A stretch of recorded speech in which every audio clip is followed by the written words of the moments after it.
क्योंकि इन संतों ने पर्दा रखा, इस वास्ते मैं नहीं कह सकता कि इन संतों को क्या मिला। मैं हक बजान हूं ये कहने का।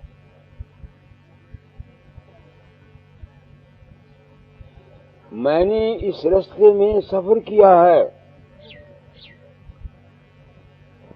चेला बन के देखा और गुरु बन के देखा।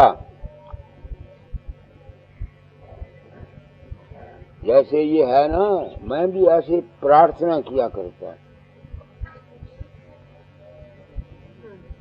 अब कई दूसरे आदमी हैं जो मुझे गुरु मान के, स्वामी जी मान के मेरे सामने प्रार्थना करते हैं, तो जो कुछ उनके साथ बीती वो मेरे सामने आती है कि नहीं आती?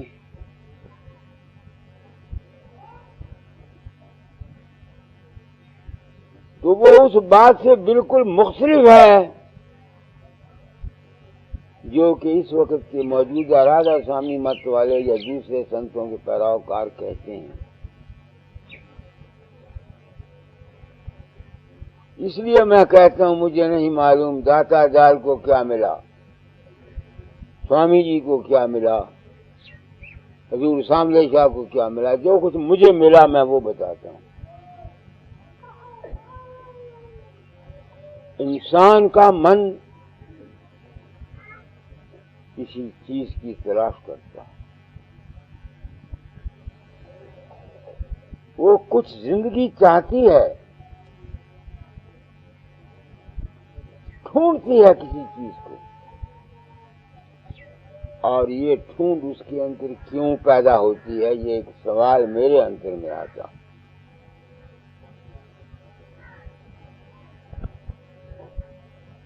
इस वास्ते कि जिस्मानी जिंदगी, इंसान के अंदर जो जिस्मानी प्रकृति है,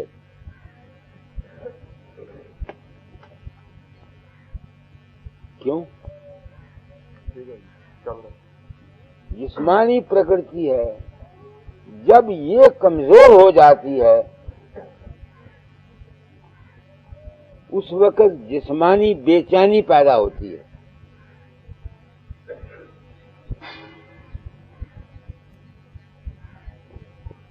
तुम देखो, जिसकी सेहत ठीक है,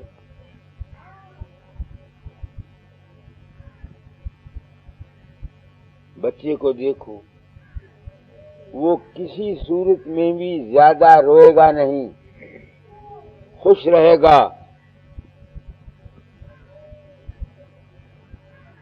जिसकी मन की आशाएं कम हैं, जिसकी दुनिया की जरूरतें पूरी हैं, वो भी कम हाय हाय करेगा। जिसको किसी बात का पता नहीं है, स्वाभाविक उसके अंदर उस बात के जानने की कोशिश रहेगी। तो तीन चीजें हैं जो हमारी जिंदगी को अशांत करती। एक जिस्म की कमजोरी, बीमारी, एक हमारी आशाओं का पूरा ना होना, और एक हमारा अज्ञान।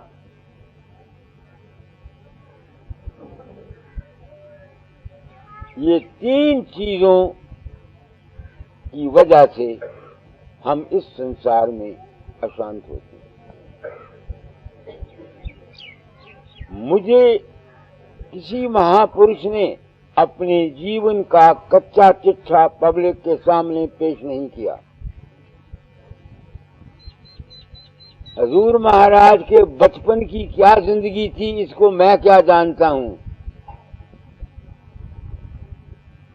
हजूर सामले शाह की बचपन की जिंदगी के जो उसके मन के अंदर ख्यालात पैदा होते थे, मुझे क्या पता। मेरी जिंदगी में जो कुछ ख्यालात पैदा होते थे वो मैं बताता हूं।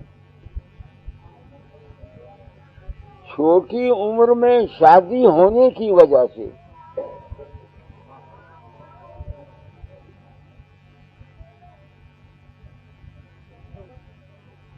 मेरे मन के अंदर अशांति पैदा हुई थी। अब समझ आती है, उस वक्त नहीं पता लगता।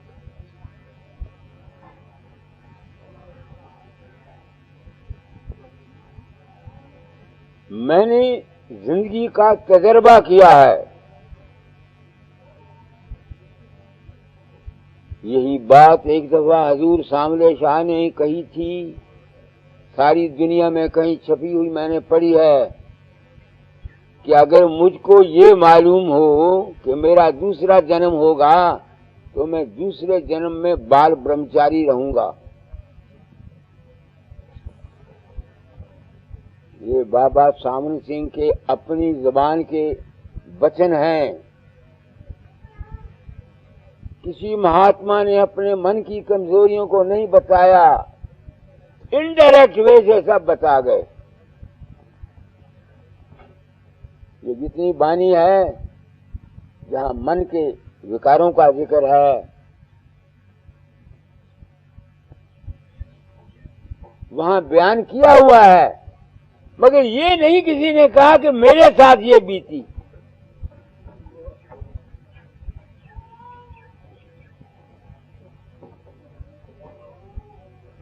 ये लाउड स्पीकर वाला अब आया है,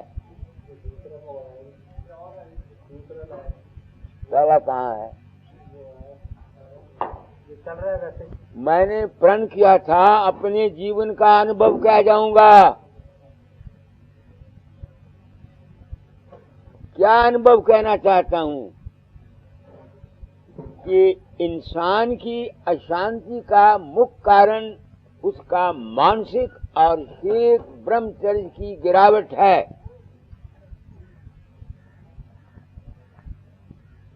तुम लाख नाम जपो,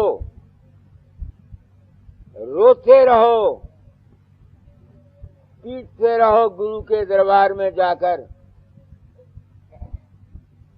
जब तक तुम अपनी मानसिक और शारीरिक ब्रह्मचर्य को तुम कायम नहीं रखोगे,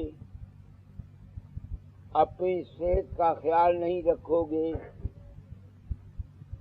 तुमको शांति नहीं मिलेगी।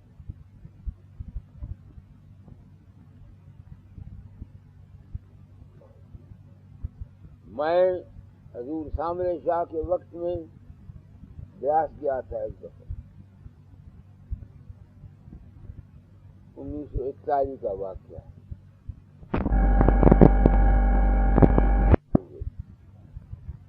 मैंने सत्संग में हाजिर हुआ। जब मैं वापस आया, मैंने एक मजमून लिखा कि इस वक्त जितने ये सत्संगी बैठे हुए हैं, इनमें से किसी को जबाबतीस है, किसी को जिरियान है, किसी को अनीमिया है,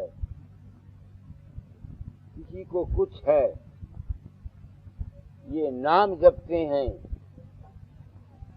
काश ये नाम की बजाय अपने कैरेक्टर का, अपने ख्यालात का, अपने विचारों का ध्यान रखते।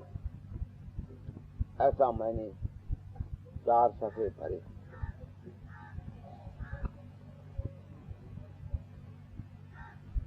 सारी दुनिया वाले को बुलाया, मेरी पॉकेट में सिर्फ 60 रुपए थे। 10 मैंने किराए के लिए कि 50 उसके आगे रखे। मजमून छाप दो। उसने मजमून पढ़ा। वो कहता मैं नहीं छाप सकता, मेरी रोजी है यहाँ।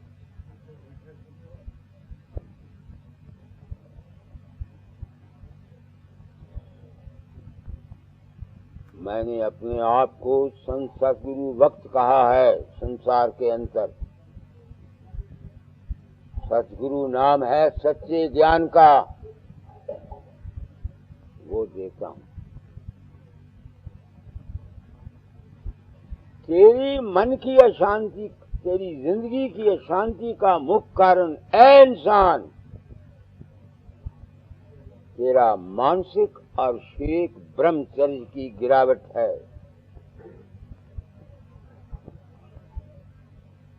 मेरा एक मित्र है जहां बैठा हुआ, नाम नहीं लेना चाहता, उसने मेरे दाता दयाल से नाम लिया था। किसी दूसरे देश में रहता था।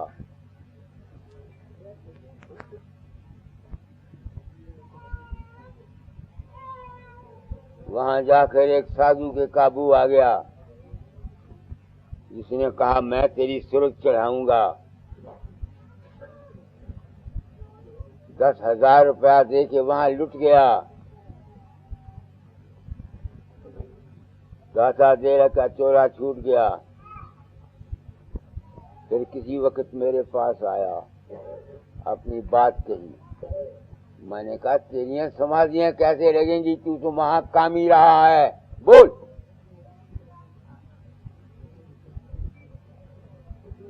उसने माना। ये मेरे तजर्बे हैं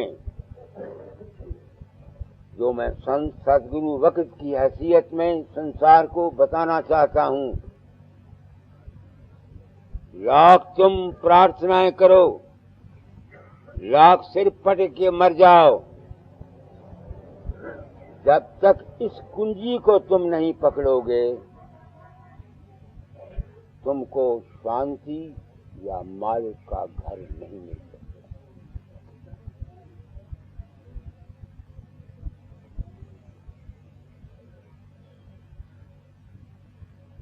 मेरा अपना जीवन मेरे सामने है, मेरा तजर्बा है, जाती अनुभव है। मैं कहीं कहाई बातों को नहीं देखता, ना सुनता हूँ। यही बात राय साहब हजूर मोहल्ला मुकद्दस सालिग्राम जी की जात पाक ने एक किताब है उसमें लिखी है। लोग नाम ले लेते हैं, जो अनुमान नाम के साथ बताया जाता है उस अनुमान को नहीं लेते। उसका नतीजा उनको नाम का फल नहीं मिलता। ये मेरा पैगाम है उस मालिक को मिलने वालों का या शांति की इच्छा करने वालों का, उनको कहा जाता है।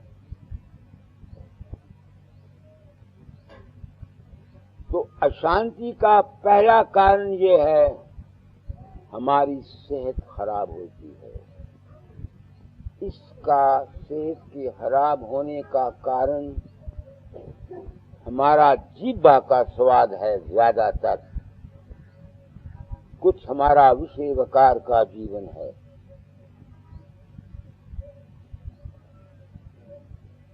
जो आदमी अभ्यास करते हैं, नाम जपते हैं, अगर वो अपने जीभ पर कंट्रोल नहीं रखेंगे, ओवर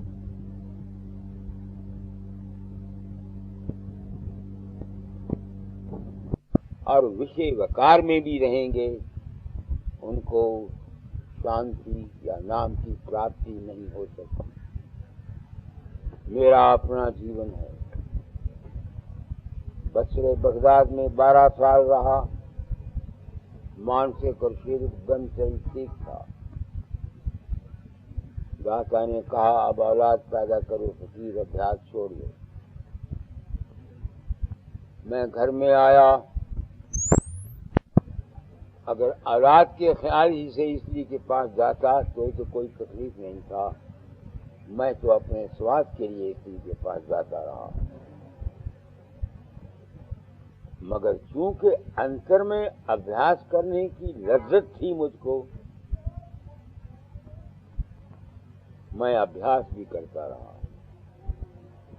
नतीजा ये हुआ, मेरी सेहत गिर गई। मजबूरन अनाज को छोड़ना पड़ा।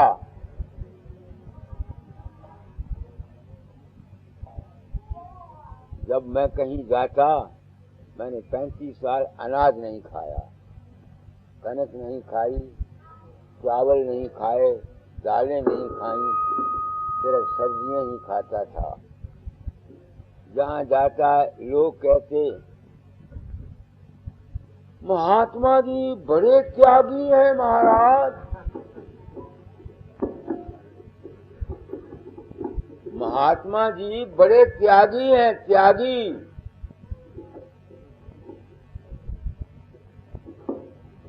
मैं उनको हंसा करता था, त्यागी नहीं हूं मैं, ये मेरे बुरे कर्मों का नतीजा है।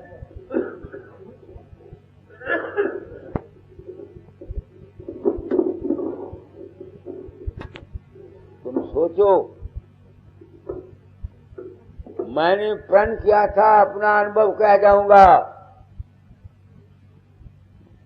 संसार के प्राणियों के हित के लिए मैं वचन कह रहा हूं। एक तो हमारी अशांति का ये कारण है। तुम बेशक किसी गुरु के पास से नाम ले लो, जब तक अपनी जबान के चक्के को, अपने विषय वकार के जीवन को, ये नहीं मेरा मतलब कि स्त्रियों को त्याग दो।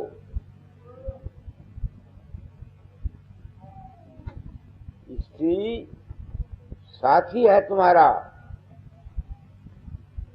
जीवन की साथी है, मगर तुम लोगों ने जीवन की साथी स्त्री पुरुषों ने यह समझा हुआ है कि काम को भोगने के लिए ही जीवन की साथी है।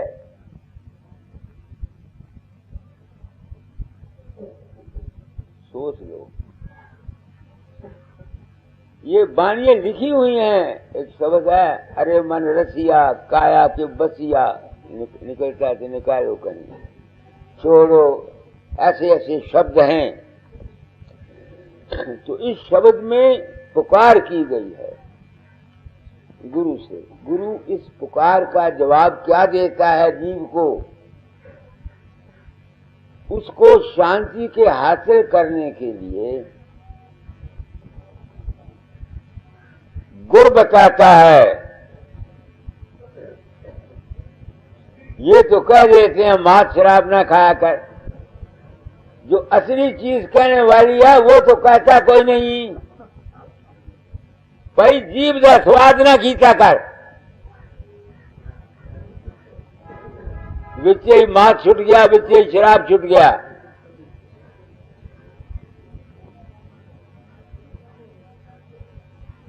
क्या कहा मैंने? नहीं निकला तो ना सही। अच्छा, समझ गए मेरी बात को। पहली अशांति तो हमारी ये है। दूसरी अशांति है हमारी मन की तिरंगे और आशाएं।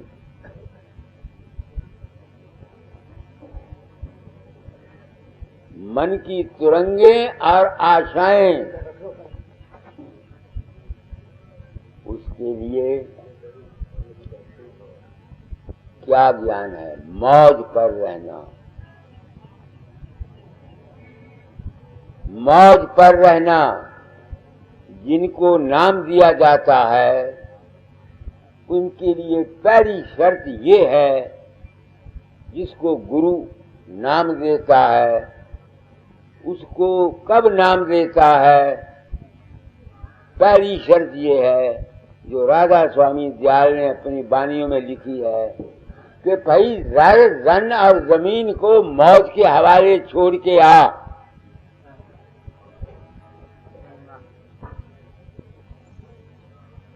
ज़र जन और जमीन को मौत के हवाले छोड़ के आ। क्यों कहा स्वामी जी ने ये? क्योंकि स्वामी जी जानते थे कि उस स्वामी जी ने किसी को ज़र नहीं देना, जमीन नहीं देनी। अगर स्वामी जी जर जमीन दे सकते होते तो ये शर्त आयद ना करते। आंख खोलो, मैं क्या कह रहा हूं। क्यों? जो कुछ तुमको इस दुनिया में मिलता है वो तुम्हारे प्रारब्ध कर्मों का फल है।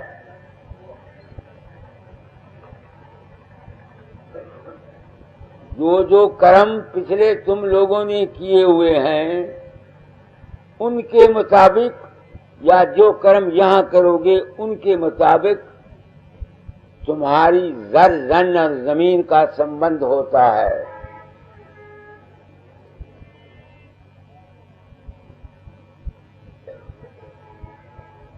समझ रहे हो मेरी बात को? सत्संग में आते हो, कान खोल कर सत्संग सुना करो, वरना मत आया करो। क्यों अपना कीमती वक्त जाया करते हो?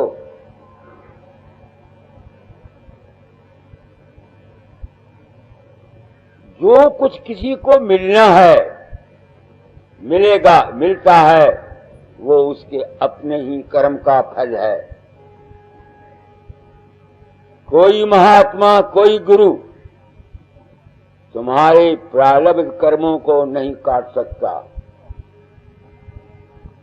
हजूर बाबा सांवले शाह की जात पात की टांग टूट गई। उनके गुरु थे बाबा जयमल सिंह की जात पात। क्या बाबा जयमल सिंह ने उनकी टांग तोड़ने को क्यों नहीं मदद की कि टांग ना टूटे? हजूर महाराज का लड़का मर गया।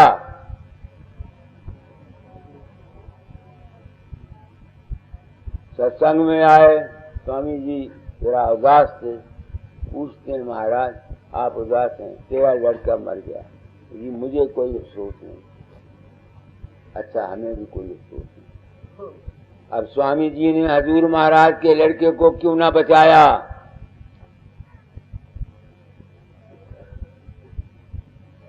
क्या कह रहा हूं संसार वालों, आंखें खोलो। इस वास्ते संतोष रखा करो। हाय हाय करने से कर्म का। आज एक शख्स मेरे पास सुबह मिला, उसकी औरत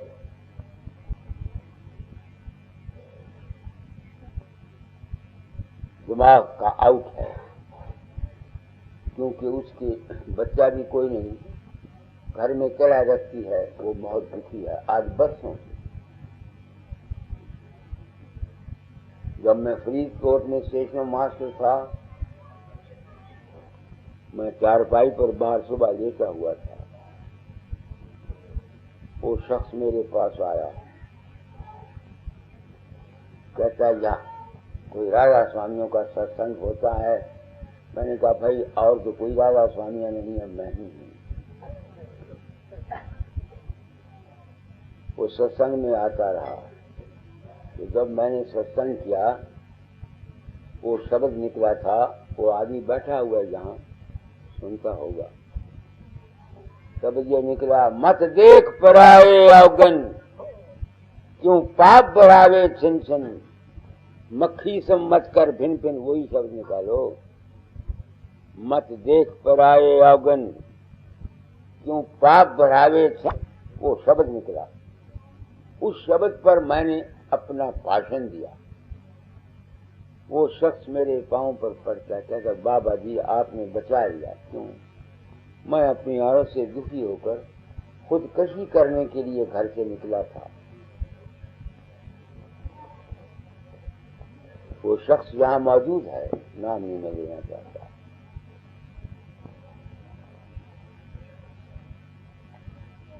हम जब दूसरों के ऐब देखते हैं, हम अपने कर्मों को बढ़ाते हैं।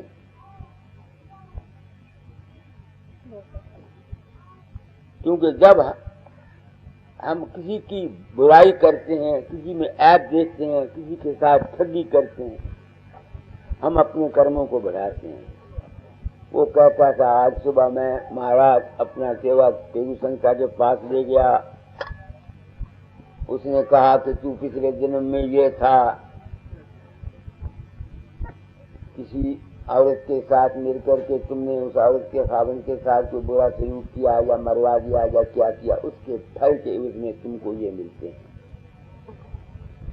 हिंदू फिलॉसफी गलत नहीं है। इसलिए ऐ संसार वालों, मैंने अपने जीवन में गृहस्थ में भी और इस गुरु पदवी में भी आकर इस बात को पर्दे में नहीं रखा, जिस बात को पिछले संतों ने पर्दे में रखा, डर गया। लोग कहते हैं मेरा रूप उनके अंदर प्रकट होता है, गवाहियां बताता है, सुरतें चढ़ाता है, मैं नहीं होता। अगर मैं ये नहीं कहता पब्लिक को, चुप कर जाता हूं, लोगों के सामने लाउड स्पीकर रख देता हूं, सुनो भाई ये क्या कहता है, इनडायरेक्ट वे से अपने मान के लिए, तो मैं इसको कर्म से कैसे बच सकता हूं?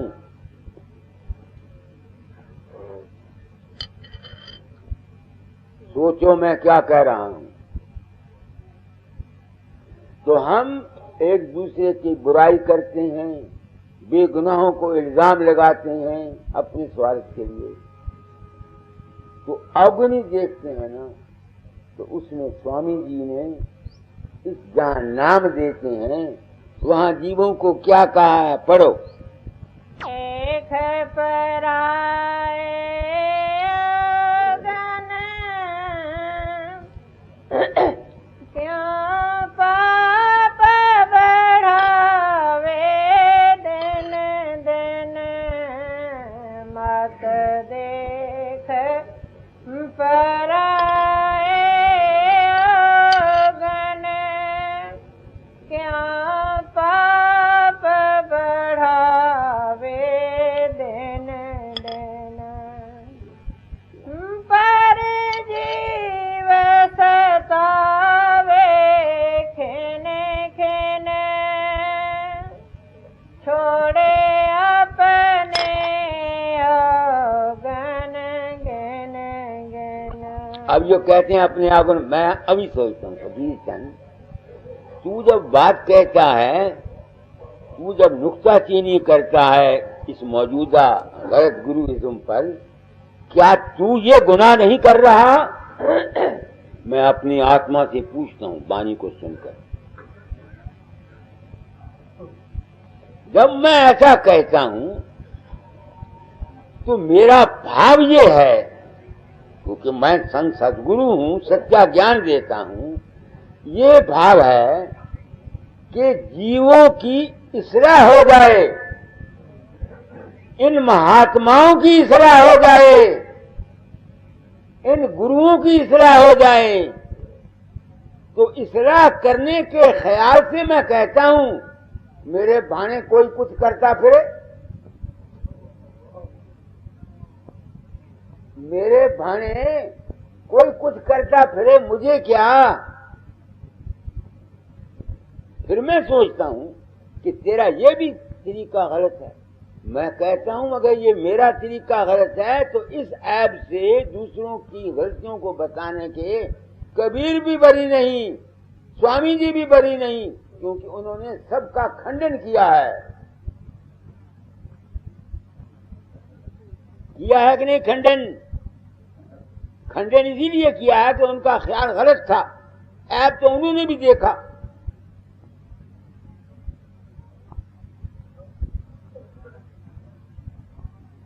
मगर चूंकि उन्होंने जो खंडन किया है जीवों के हित के लिए किया है, इसी तरीके से मैं जो ये बात कहता हूं चूंकि जीवों के हित के लिए, इन महापुरुषों के हित के लिए, इन साधुओं के हित के लिए कहता हूं, इसलिए मैं अपने आप को मुजरम नहीं गिनता। आगे रखे सम मत कर भिन भिन, नहीं खावे चोट तू छिन छिन, देखा कर सबके तू गुण, सुख मिले बहुत तो है पुन पुन, मैं कहूँ तो है अब गुण गुण,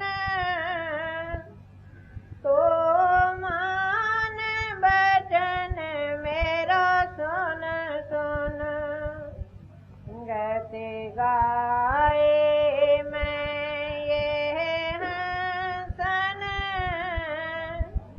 यों वरण सुनाई संतन, अब कान धरो इन वचनन, नहीं रोवोगे सिर धुन धुन। तो जहाँ स्वामी जी ने गुरु नाम देता है वहाँ जीव को अनुपान बताता है। अनुपान, पहला अनुपान तो मैंने तुमको बोल दिया, इस पेट को काबू रखो,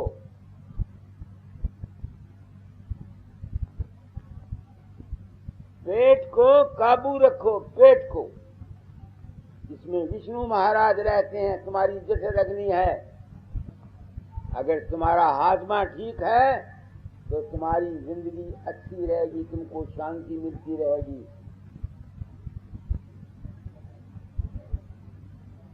दूसरे, विषय विकार का जीवन कम करो। मेरा भाव ये बिल्कुल न समझना कि औरतों को त्याग दो। एक हजूर सांवले शाह की जात पात बहुत हाई लेवल के संत। मेरे पास एक कोई नाम भूल गया, रिटायर्ड रेलवे का अफसर था। मैं जब मिल पर आटा बेचा करता था तो वो मेरे पास बिस्तरा और ट्रंक ले आया, मैं आपके पास रहूंगा। क्यों भाई? राधा स्वामी मत क्या है, मेरे पास जगह नहीं थी। मैं हंसा, मैंने कहा तू ये पूछ कि औरत से बच्चों से तुमको छुटकारा कैसे होगा,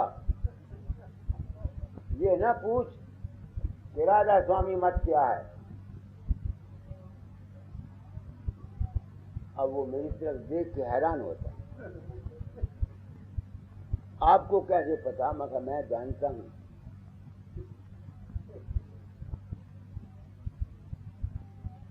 फिर मैं गया ब्यास, हजूर सांवले का जो ऊपर साथ उनके बैठा हुआ था, वो आदमी नीचे से गुजर रहा था। उस वक्त मैंने हजूर सांवले शाह से कहा, महाराज ये शख्स मेरे पास आया था, कहता था राधा स्वामी मत क्या है। तो मैंने कहा तू ये पूछ के तू औरत और बच्चों से कैसे छुटकारा पा सकता है।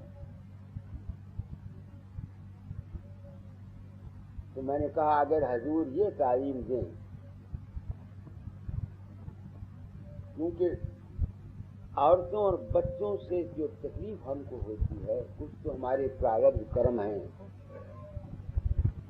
कुछ हमारा ज्यादा विषय विकार के जीवन होने से हमारा ब्रेन का बैलेंस ठीक नहीं रहता।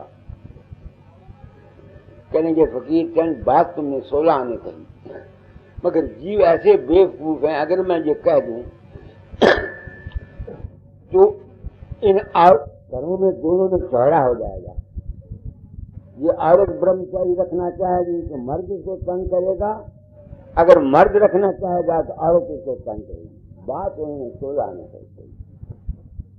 अब मैं ये कहता हूं कुछ तो तुम्हारे प्रारब्ध कर्म हैं, मगर कोशिश ये करो कि जहां तक हो सके हम ख्याल होने की कोशिश करें। जिंदगी विषय विकार के लिए नहीं है, समझ गए मेरी बातों को? मैं सत्संग करा रहा हूँ। सत्संग से मिलता क्या है? बिन सत्संग विवेक न होई, राम कृपा बिन सुलभ न होई। जिंदगी के जीने का राज मिलता है। तुम बेशक 50-50 वर्ष के सत्संगी हो, सबको शिकायत है। क्यों शिकायत है? कि जो अनुपान तुमको बताया गया है नाम दान के साथ, उसको तुमने ग्रहण नहीं किया।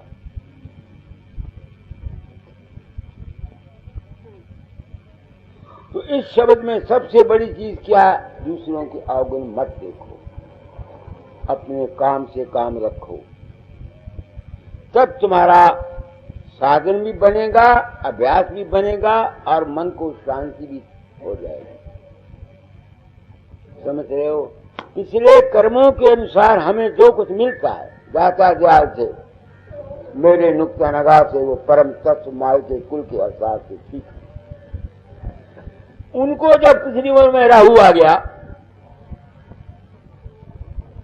तो उनके एक चेले थे जोशी, उन्होंने कहा महाराज राहु आ गया, अब आपका काम काज सब फेल हो जाएगा। हालात ऐसे बने कि वो धाम को छोड़कर आप अलग हो गए। सब कुछ उनकी जिंदगी में धाम में ईंट के साथ ईंट बजी हुई देखी, उन्होंने खुद अपनी आंखों से। समझते हो? तो गुरुओं के पास जाके ये उम्मीद मत करो कि किसी गुरु ने तेरी जिंदगी को बदल देना, तेरे दुनिया की जिंदगी को। जो तूने कर्म किए हुए हैं, प्रारब्ध कर्म, वो कर नहीं सकते। सत्संग से ये हो सकता है, क्योंकि तुमको ज्ञान हो जाएगा, समझ आ जाएगी। तुम वो जो दुख सुख तुम्हारे सिर पर आते हैं, उसके असरात को कबूल नहीं करोगे। बस ये है गुर। समझते हो? तुम्हारी अपनी ही